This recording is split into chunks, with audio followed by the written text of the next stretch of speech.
L'Égypte.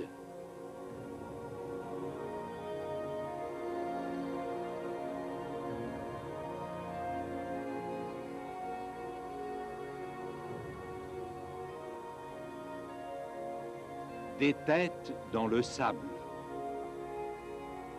Il y a 70 ans, l'archéologue Howard Carter a réagi à sa grande découverte dans la vallée des rois comme s'il s'agissait d'un récit d'aventure merveilleux, plein de suspens, qui s'était terminé pour le mieux lorsqu'il était entré dans la ville un or perdu. S'agissait-il vraiment d'une aussi heureuse fin?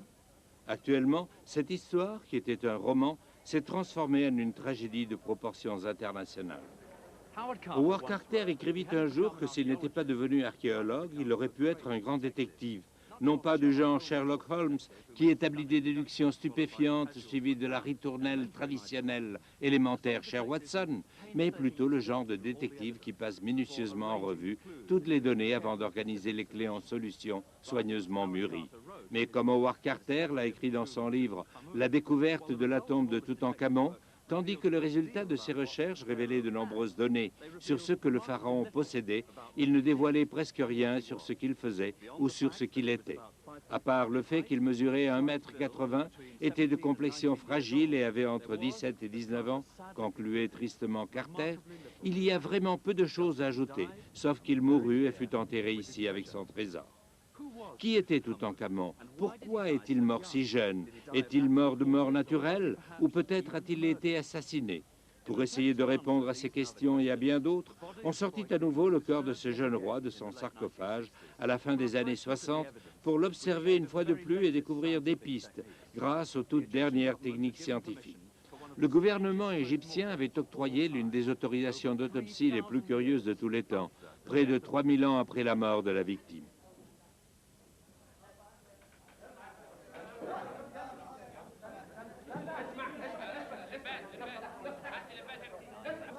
En décembre 1968, le professeur R.G. Harrison, un anatomiste anglais spécialisé en analyse médico-légale, et une équipe de scientifiques du domaine de la médecine ouvrirent à nouveau le cercueil doré.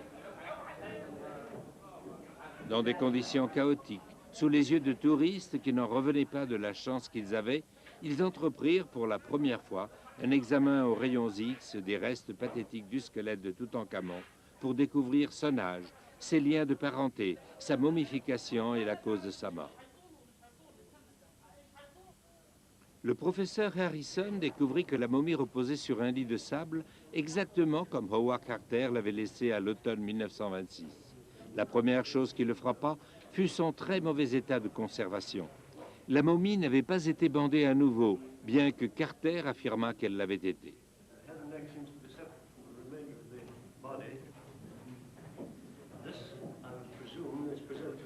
Dans leur excitation, Carter et ses collaborateurs avaient vraiment écartelé le corps du jeune roi, souvent avec pas mal de force. La tête, les membres et le torse du pharaon étaient séparés. Ses oreilles avaient été tranchées en deux et il manquait son pénis en érection.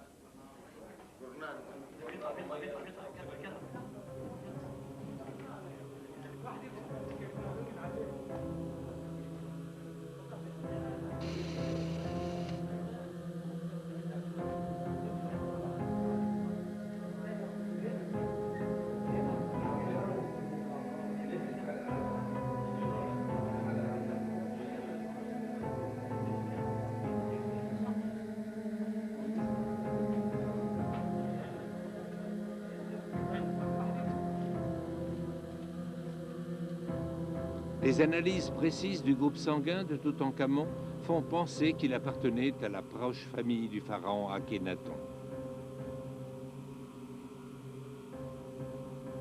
Toutankhamon pourrait bien avoir été le fils et en même temps le beau-fils d'Akhénaton. Toutankhamon avait en effet épousé sa propre demi-sœur. Des liens de consanguinité de ce genre étaient en réalité fréquents à l'époque de l'ancienne Égypte. Le terme momie dérive en réalité du mot perse résine ou bitume. L'examen par rayons X du professeur Harrison révéla certains des secrets concernant les techniques d'injection de résine dans le squelette pendant le processus de momification. What probably happened was an instrument was passed up the nostril into the nose and then perforating the top of the nose. This has dislodged a small piece of bone from this region of the skull, and the piece of bone can be seen here quite clearly. Following this, the resin was introduced, and we can now see its presence indicated by this opaque shadow.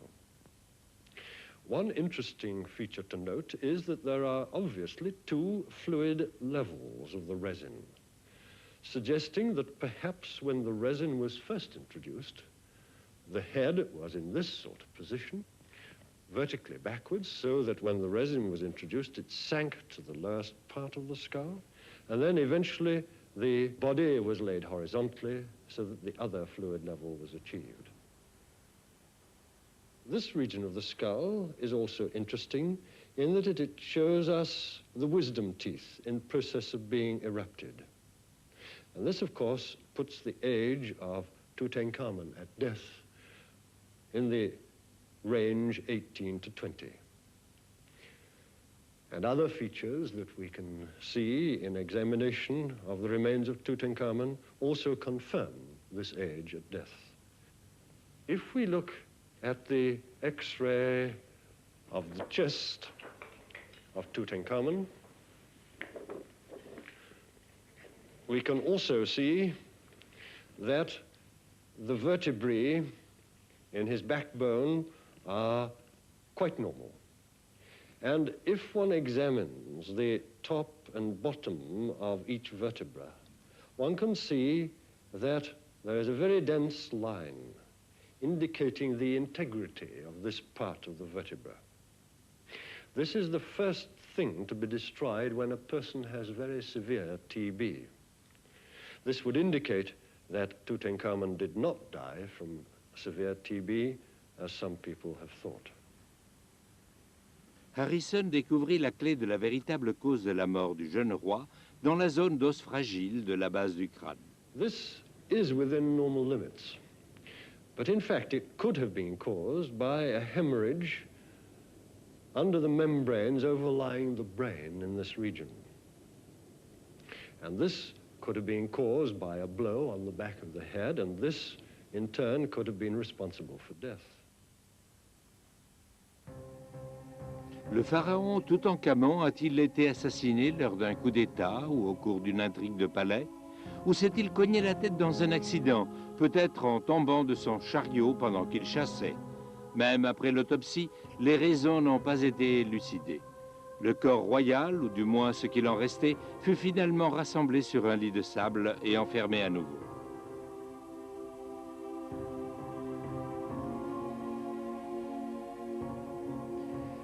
Actuellement, les restes pathétiques du jeune roi reposent à nouveau là où ils avaient été enterrés, il y a plus de 3000 ans. C'est le seul pharaon de la vallée des rois à reposer à l'endroit prévu, là où les grands prêtres voulaient qu'il repose pour l'éternité, dans son sarcophage doré. Selon les péripéties récentes dans l'histoire des fouilles et des trésors, Howard Carter s'est transformé en un Indiana Jones, un archéologue et pillard américain de tombes perdues. La malédiction se perpétue partout dans le monde, dans des films d'horreur, des vidéos et des jeux électroniques appelés La Vengeance de Toutankhamon. En ce qui concerne les trésors, ils sont encore au musée du Caire.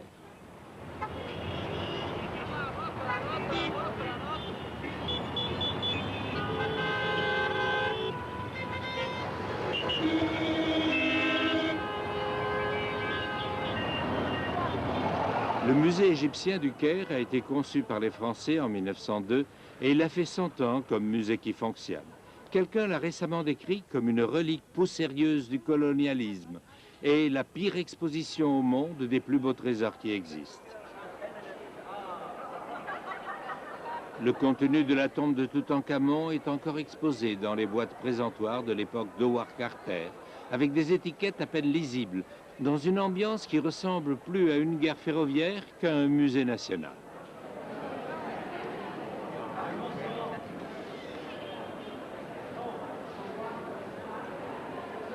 Il n'y a pas de contrôle d'humidité.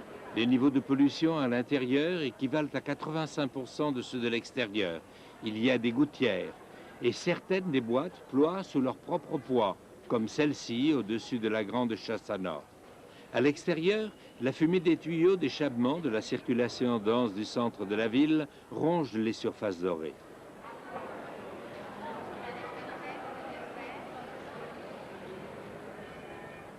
Nous avons trouvé des fenêtres ouvertes par où la pluie dégoulinait sur une vitrine située en dessous et, à son tour, s'est eau coulée sur un bijou magnifique que Toutankhamon avait jadis porté autour du cou. Si l'on essayait à présent de bouger cette pièce, elle se désintégrerait. Pendant de nombreuses années, on a parlé d'un musée remodelé, d'une extension ou même d'un nouveau musée spécial. Ceci devient une course contre le temps.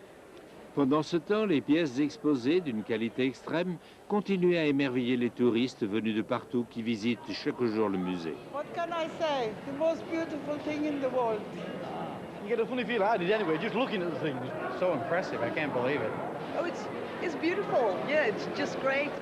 What I especially loved was all the jewelry and the necklace and everything. It's amazing and it's unbelievable. Nous reçûmes l'autorisation de passer derrière les décors au département de conservation du musée pour voir de nos propres yeux les réparations urgentes de deux des trésors les plus connus de la tombe.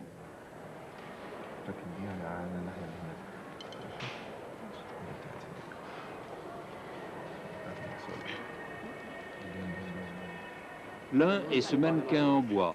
C'est également un buste qui représente le roi lui-même. Le plâtre sculpté sur son visage se détériore vite.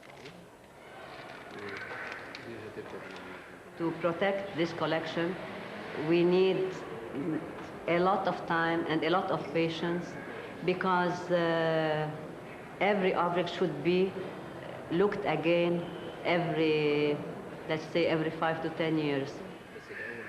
Because they are in a different context. The humidity is much more higher in Cairo than in Luxor. Besides the fact the pollution is everywhere. We work very quietly. We have certainly among the best restorers in the world, and we don't make such publicity about it. La dégradation des trésors est assez avancée, mais d'après ce que nous avons vu, les remèdes sont encore pires. On applique pour le moment une fine couche de papier collant réversible avec des aiguilles hypodermiques entre le plâtre et le bois. On remet ainsi le plâtre en place, mais il s'effrite à cause de la pression.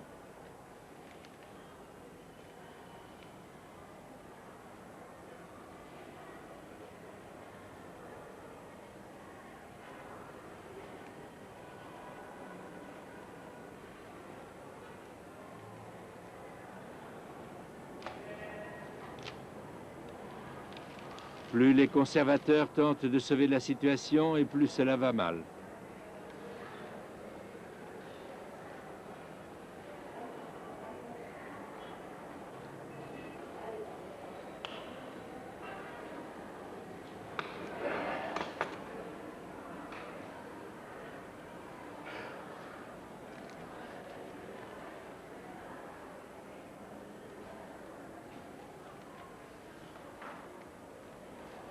En l'espace de 2 minutes, et avec les meilleures intentions du monde, on n'abîme plus une pièce qu'elle ne l'a été pendant les 3500 ans précédents.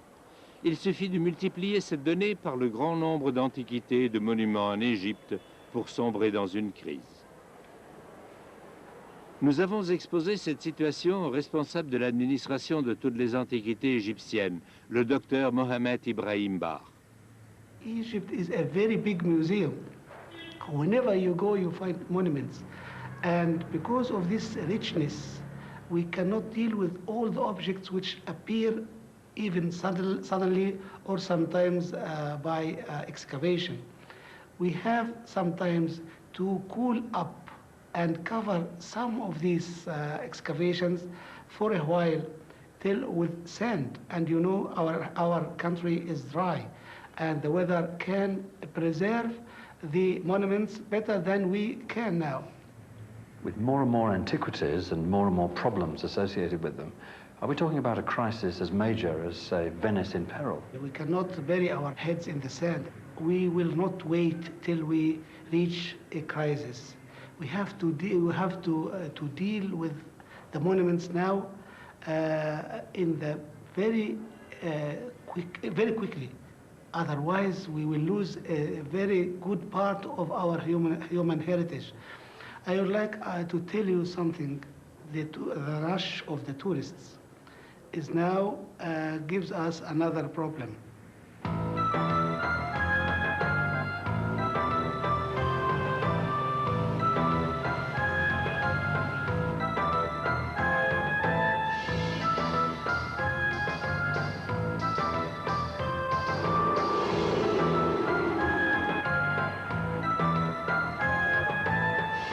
Chaque année, plus d'1 million de touristes débarquent de trains, de bateaux ou d'avions et convergent vers la vallée des rois pour admirer de leurs propres yeux la tombe de Toutankhamon.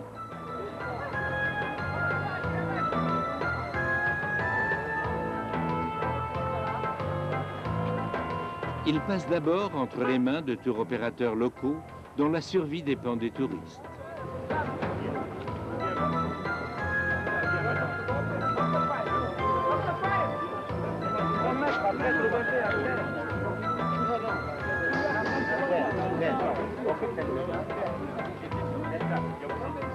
Sans le vouloir, les touristes contribuent à la destruction des objets et des monuments qu'ils sont venus voir. Leur transpiration fait augmenter les niveaux d'humidité dans les tombes qu'ils visitent. Les vrombissements de leurs autocars, le crissement du gravier sous leurs pieds et même leurs conversations animées lorsqu'ils discutent pour savoir s'ils ont acheté quelque chose de vraiment ancien ou non, font bouger les vieilles pierres.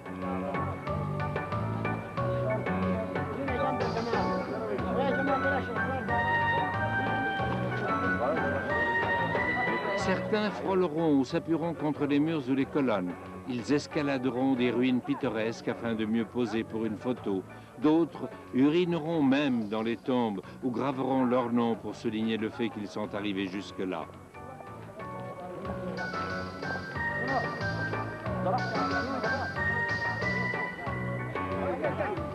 Après 70 ans de ce genre de traitement, depuis qu'Howard Carter a réalisé cette grande découverte, lorsque les touristes parviennent à leur destination, il ne leur reste plus grand-chose à voir.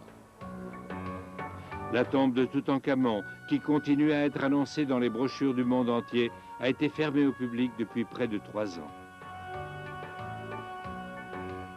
Nous avons demandé au docteur Shawki Nakla, qui dirige les travaux de conservation de toute l'Égypte, de nous amener à l'intérieur de la tombe et de nous expliquer ce qui se passe exactement. When we came here, we noticed that the number of visitors is a very large number, about 3,000 to 4,000 a day. This means that we have a lot of water vapor, carbon dioxide and dust which are precipitating on the walls of this tomb. And we noticed there is something wrong. What about these spots? And we took samples and we analyzed them in the university at Cairo. And then we found that there are many microorganisms, bacteria, fungi, which are very active. Then, what can we do for this tomb? If we leave it like that, perhaps we'll lose all the paints on it one day. In what ways do you think the international community can help? Is it expertise or finance?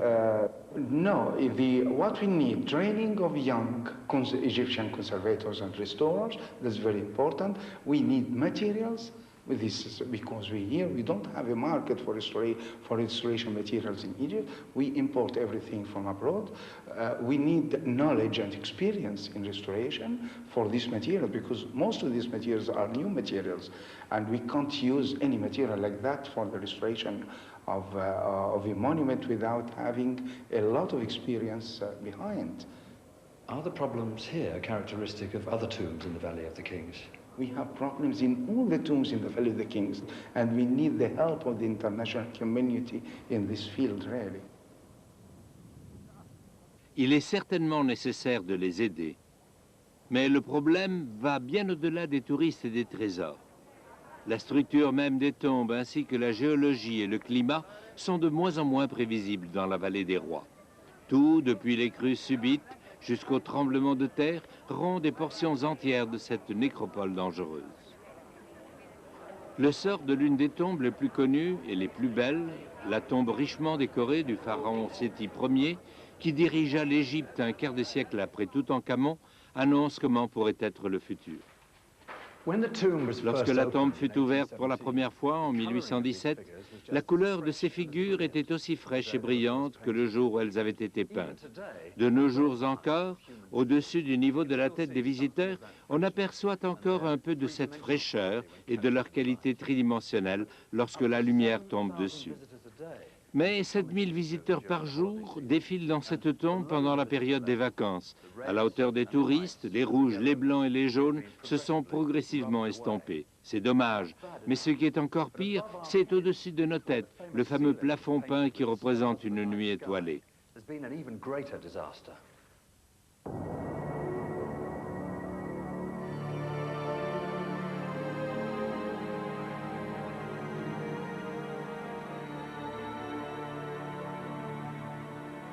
À la fin des années 1980, 3 mètres carrés de plâtre sont tombés. L'augmentation de l'humidité et les mouvements géologiques des montagnes situées au-dessus provoquèrent, il y a 2 ans, la chute d'autres parties du plafond. Le résultat, que les restaurateurs examinent pour le moment à l'Université du Caire, est que la magnifique tombe de Séti Ier est à présent fermée au public et la chambre funéraire pourrait bien rester fermée définitivement.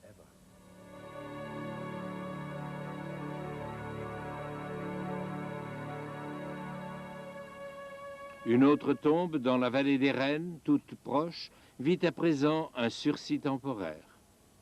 Il en a coûté 5 années de travail et des centaines de milliers de dollars pour y parvenir. La conservation de 150 mètres carrés de bas-relief finement peint dans la tombe de Néfertiti, un vrai bijou, commença en 1986 avec une équipe internationale d'experts dirigée par des conservateurs italiens très qualifiés et financée par l'Institut Getty, dont le siège se trouve en Californie.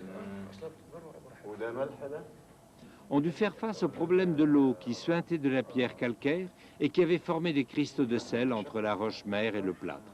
Ceux-ci, à leur tour, avaient repoussé le plâtre des murs et provoqué le craquellement et l'effritement de la peinture. C'était d'une part dû aux caractéristiques de la roche même et d'autre part à l'humidité croissante de l'ensemble de la vallée du Nil, favorisée par la construction du barrage d'Assouan et son impact inattendu sur l'écologie locale. La seule solution consistait à enlever le plâtre qui s'écaillait, morceau par morceau, et avec un burin, enlever un par un tous les cristaux de sel incrustés dans la roche. C'est un processus extrêmement long.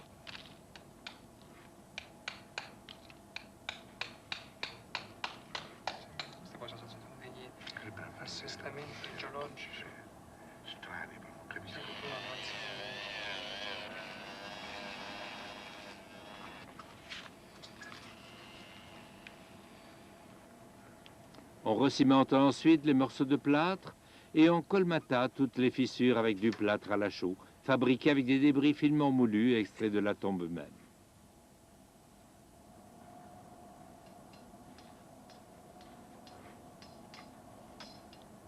Finalement, il fallut restaurer les peintures elles-mêmes avec de l'aquarelle que l'on pourra effacer dans le futur si cela s'avère nécessaire. Mais au lieu d'appliquer sur les blocs de la peinture en couche, les conservateurs peignirent toute une série de fines lignes parallèles qui se voient de près, mais qui, à une certaine distance, ressemblent tout à fait à des peintures normales. Ceci permet de distinguer les portions restaurées.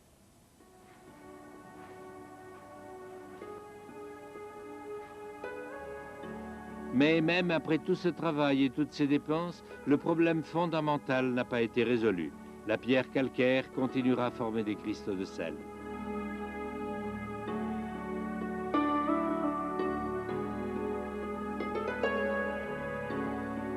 Le travail réalisé dans la tombe de Néfertiti a été acclamé comme un triomphe et considéré comme un modèle pour de futurs projets de conservation. Il n'est cependant absolument pas sûr qu'elle soit un jour ouverte à nouveau au grand public. Il s'agit simplement de l'une des centaines de tombes de la Cité des Morts. Il faudra donc faire des choix. Que peut-on sauver et que perdra-t-on?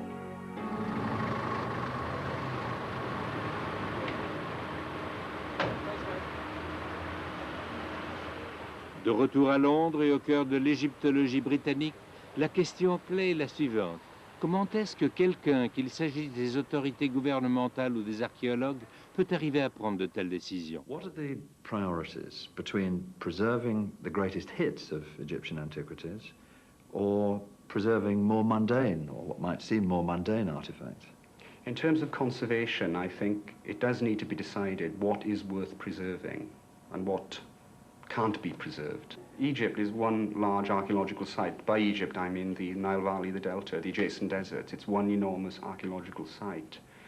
There's at least as much to come out of the ground as has already come out of that, I'm quite sure.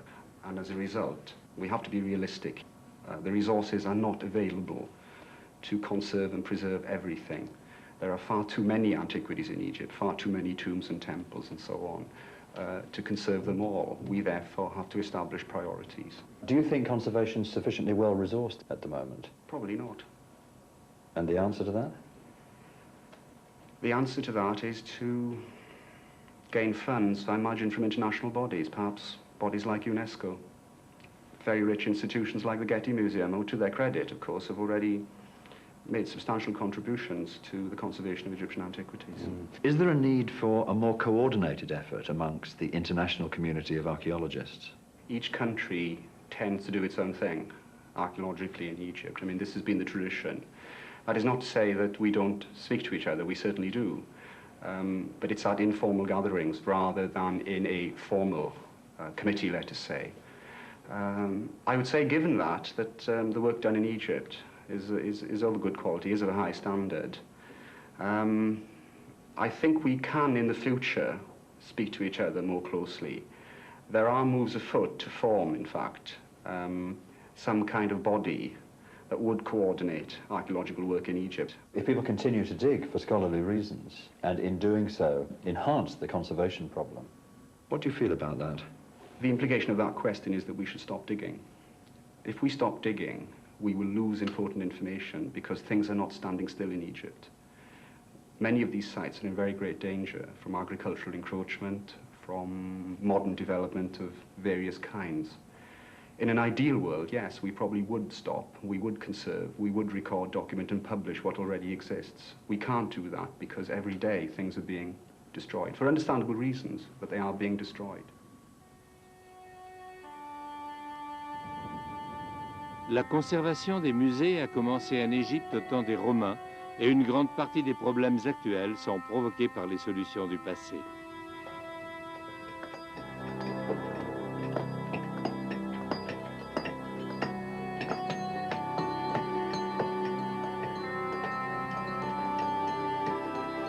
Des parties du Sphinx qui tombaient en ruine ont été reconstruites au milieu des années 80 avec de gros blocs de pierre calcaire. Mais l'utilisation d'une sorte de ciment inadéquat a provoqué le craquellement de certains de ces blocs qui ont explosé depuis la base de la roche.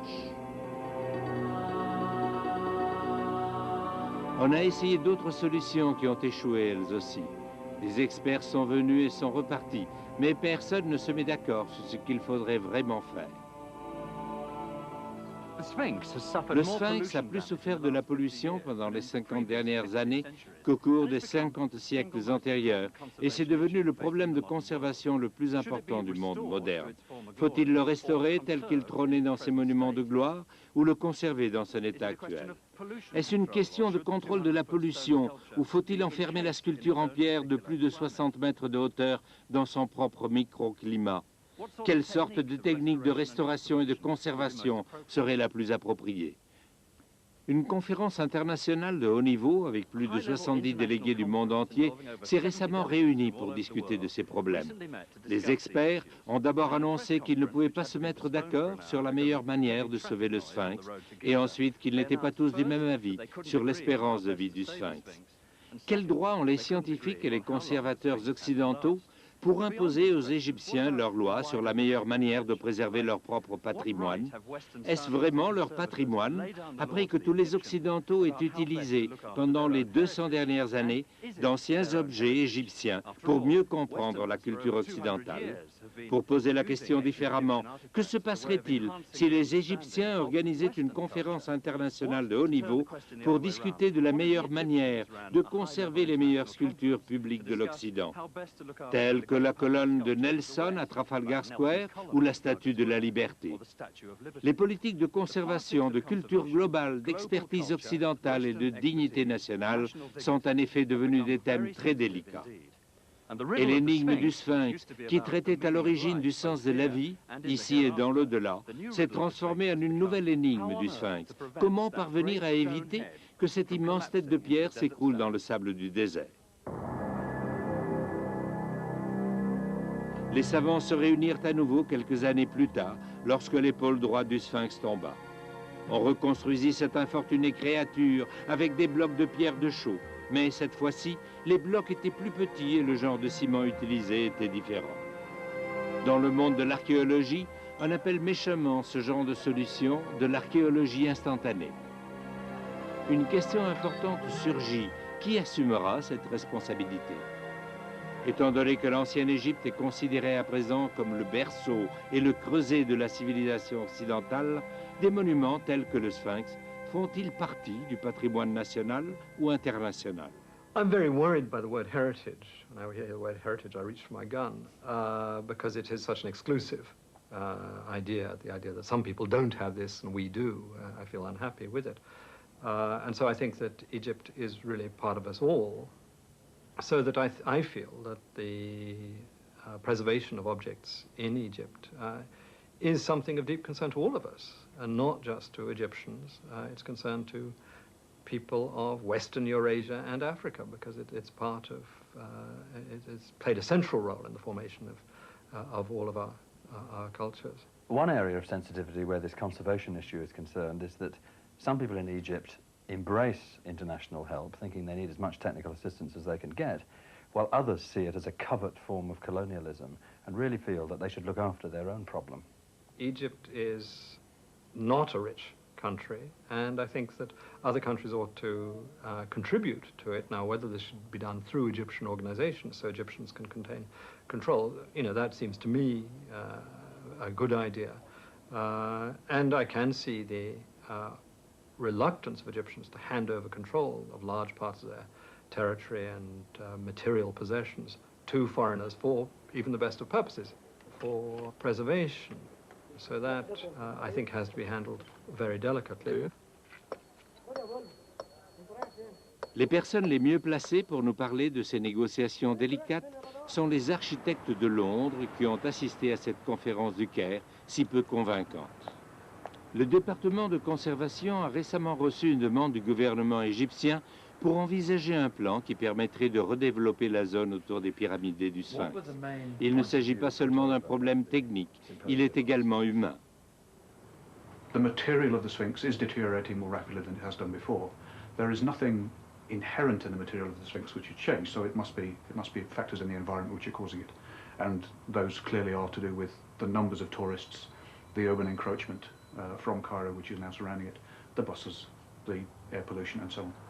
Usually when you see pictures of the pyramids and the Sphinx, it's sort of completely isolated from the environment that surrounds it. But these panoramic pictures give a very good idea of both the environment and presumably the social problems in handling it, because, okay, we've got rubbish tips here, we've got drain pipes here, we've got traffic here. I mean, these are all kind of human things that you can't just wish away. I think it's part of the conflict between taking a World Heritage site that is always going to attract growing numbers of tourists. In fact, is attracting growing numbers by a matter of government policy to increase their overseas tourism. And we know all over the world that monuments are actually being destroyed by the very pressures of tourism. What we have to do is put together programs of sustainable management. How can you defuse this? I mean, how can you diffuse it? That sounds very simple, but of course sometimes it requires moving entire communities and, you know, putting a ring fence around objects and so on, which is obviously a major kind of social decision. What exactly is your plan specifically, or your draft plan for dealing with these problems? One of the problems that the Egyptians have is that the urban encroachment, the urban environment has encroached actually upon the archaeology. When people visit this site, they think of the pyramids and the Sphinx. What they don't realise, perhaps the average tourist doesn't realise, that he's looking at an entire necropolis which stretches over 40 miles down the Nile Valley. And buried beneath the village which has grown up around the pyramids are all the original funerary temples, the causeways, the docking places which were on the original course of the Nile and so on.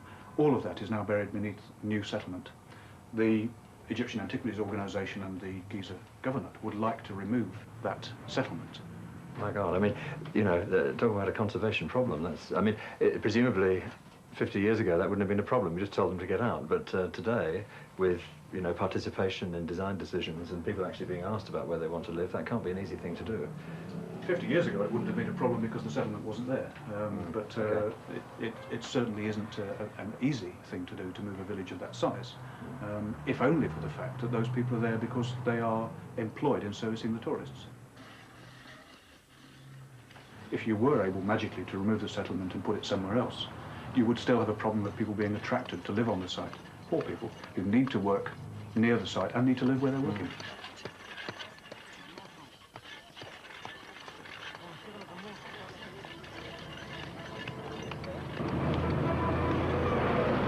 Les projets des architectes n'impliquent pas seulement de déplacer un village entier, mais également d'empêcher les autocars de rouler trop près, de réélaborer une route qui contourne le site, de redessiner les routes des chameaux plus loin dans le désert, d'arranger les égouts et de construire un centre d'orientation pour éviter la multitude de visiteurs dans les monuments.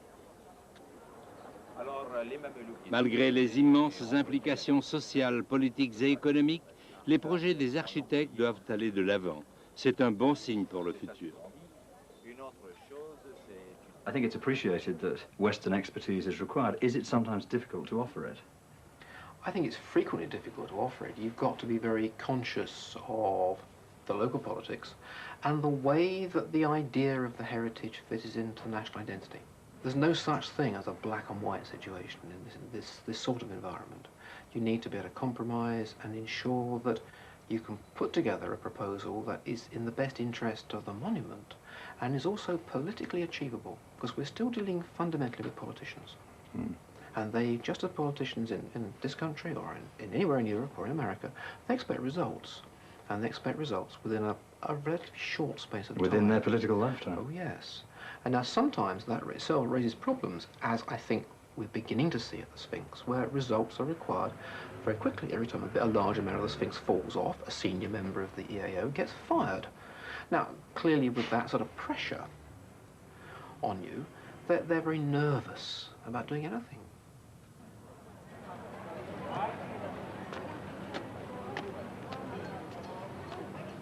L'Université Columbia à New York est l'endroit idéal pour en apprendre plus long sur les implications politiques autour de la compréhension de l'ancienne Égypte dans le monde actuel. Le professeur Edward Said s'est spécialisé dans l'étude des changements d'attitude des Occidentaux envers le monde arabe. You've written that the nature of Egyptology is less about Egypt and more about Europe. What exactly do you mean by that? You go to Egypt, Cairo in particular, and you walk in what is essentially a messy city. I mean, Cairo, to me, is tremendously important and interesting because it is a hybrid. It's an amalgam of about 500 different styles, none of them rationally worked out, but somehow coexisting with all the others, you see. And that image of Egypt is completely lost. Now, of course, you can immediately gravitate out towards the Giza site and see the pyramids and so on, and then go down the Nile in an air-conditioned boat that completely insulates you from the surroundings. So you can do that, and of course, tourists are encouraged to do that because the packaging is attractive, and you don't have to make contact with disease and poverty and Islam and Arabs and all that other stuff. Le fait de tourner le dos à l'Égypte islamique contemporaine, au profit des civilisations plus lointaines et rassurantes des anciens, était également une caractéristique des années 1920. C'est l'époque où l'on découvrit la tombe de Toutankhamon et où les archéologues et les administrateurs anglais avaient tellement de difficultés à comprendre la vie réelle des Égyptiens de leur propre époque.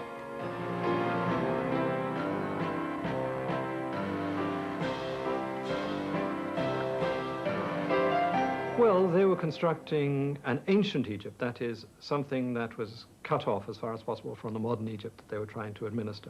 And this is a common problem again, that a lot of early 20th century people were puzzled, how could the Italians have produced the Renaissance? How could these inferior people have produced the greatest works of art? And so the modern Egyptians had to be shut away from ancient Egypt.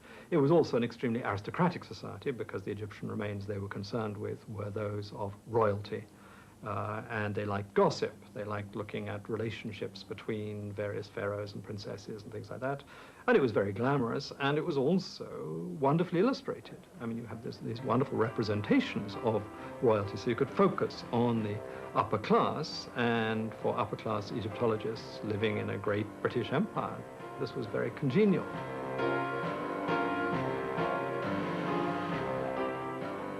Tutankhamun's tomb had everything.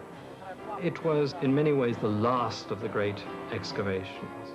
Aristocratic patronage, European experts being blatantly colonial, wearing their topees and their white suits and drinking champagne as an Egyptian workman chipped his way through. And I think that since the 1970s, there's been a good deal of nostalgia among Europeans for this heyday of colonialism when whites could rule without self-consciousness. But I think the main thing is that archaeologists now have to work with the local population and can't neglect them or ride roughshod over them in a way that they were still just able to do in the 1920s. Of course, the thing about the Tutankhamun excavation is that they started digging in 22 under one system, the old veiled protectorate of Britain. Right. And by 1925-6, when they got going with the rise of Egyptian nationalism, it was a completely different system. We have a situation today, of course, where ancient Egyptian objects are scattered all over the world, and a lot of them are presenting enormous conservation problems. So where do we go from here?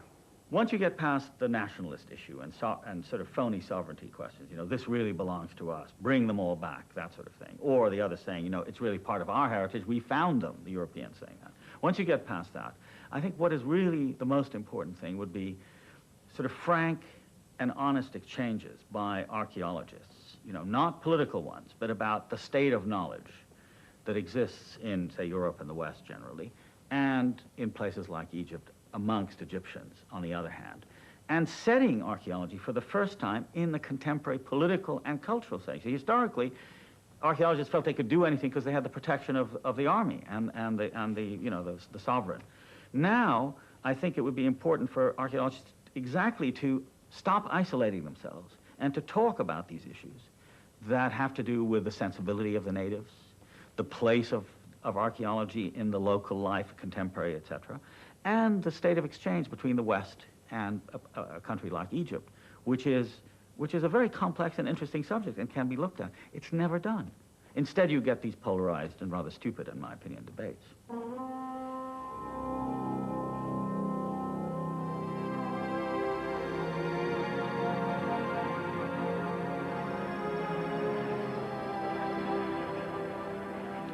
Dans son livre « La découverte de la tombe de Toutankhamon », rédigé à peine 10 mois après que Howard Carter ouvre pour la première fois cette tombe, la sœur de Lord Carnarvon écrivit « Une histoire qui commence comme la grotte d'Aladin et qui se termine comme le mythe grec de Némésis ne peut pas ne pas accaparer l'imagination de toutes les femmes et de tous les hommes dans leur existence quotidienne.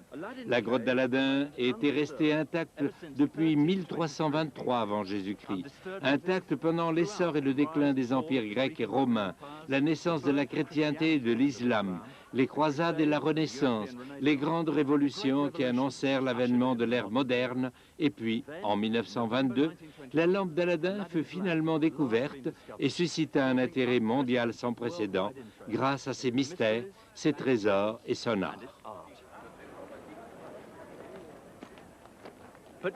Mais Némésis devait suivre, tout d'abord sous la forme symbolique de la mort de Lord Carnarvon, et depuis lors, dans les controverses internationales à propos des archéologues étrangers qui travaillaient dans les sables du désert. Qui aide qui? Les Occidentaux contre la philosophie orientale? Qui est responsable de préserver le contenu de la grotte maintenant qu'elle est exposée à la lumière polluée du jour? Maintenant qu'elle se dégrade rapidement? C'est la question du colonialisme culturel et en fin de compte, le point d'interrogation sur l'appartenance du patrimoine qu'englobait la grotte d'Aladin. Le résultat de tout ceci est que l'on découvrit le cœur d'un pharaon mineur de la nouvelle dynastie royale qui mourut probablement de mort violente alors qu'il n'avait que 18 ans.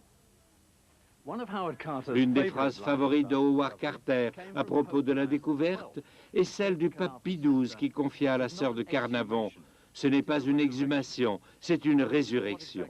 Nous ne savons toujours pas exactement ce qui a été ressuscité lorsque la tombe a été ouverte.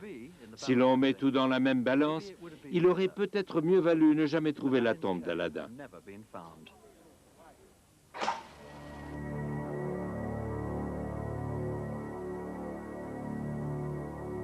Au début, je ne voyais rien.